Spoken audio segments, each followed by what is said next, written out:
who's who of all the major party candidates gathering just to sort of, I guess, set out the ground rules. But can you imagine if they were to re-meet today?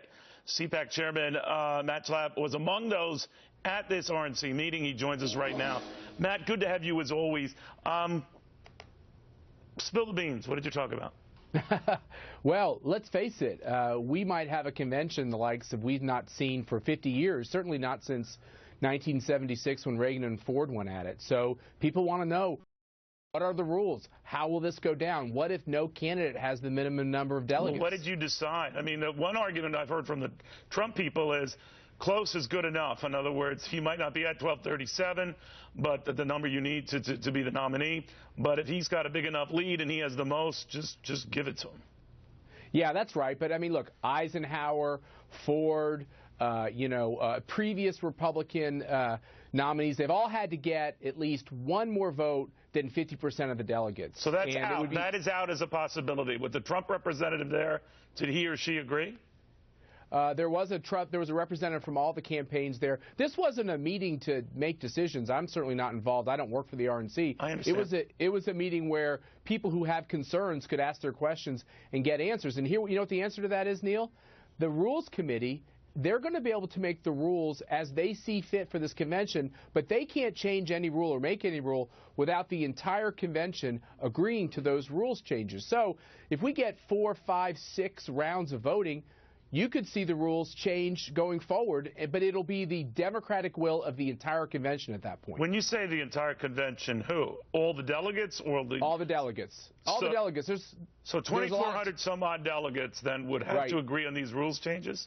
Or a majority of that, right? They would take a majority vote. So for all the Cruz and Trump people that are worried that there might be a group of delegates that try to pass rules that would be unfavorable to the more conservative candidates, the only thing I would say back to them is, look, between Trump and Cruz, they have won most of these states. They should have close allegiances with the delegates that come from those delegations. They should be in a position where they have a lot of allies in this process, and I don't think they should be as worried about the rules being skewed against them if they handle this right. But you know how these campaigns go. Now, right now, between Trump and Cruz, that's 50% of the delegates awarded thus far. That's right. So was it those campaigns understanding that one of them would get the nomination, or if it went to multiple ballots, were they afraid, or did they signal we would not like an outsider coming in and being a consensus choice? They do not. It will not shock you, Neil, to know that both the Cruz, Trump, and Kasich campaigns believe that no outsider should be able to enter this process, that you ought to be a candidate who's currently running to be considered. That being said, there are a lot of questions that all Republicans have.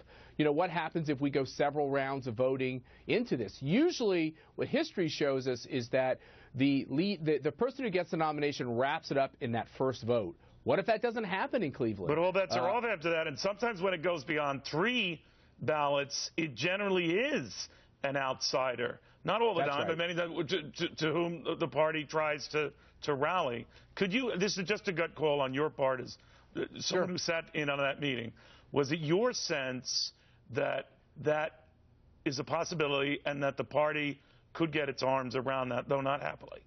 I think there's a lot of people, certainly in New York and Washington, who are GOP insiders who are looking for every way to not have Cruz and to not have Trump. They just, you know, if you look at the exit polls from Wisconsin, there's a sizable group of those voters who said they would neither vote for Trump or Cruz in a general election. But look, the 80% of the party, 2/3 of the party, they want either a Trump or a Cruz. It's the explicit message they are sending. I think if we insert somebody from outside into this process, even if we've had several rounds of votes, Neil, I think all hell is going to break loose. I think it'll be very bad for the party, and I would worry that we couldn't pull it back together again. We shall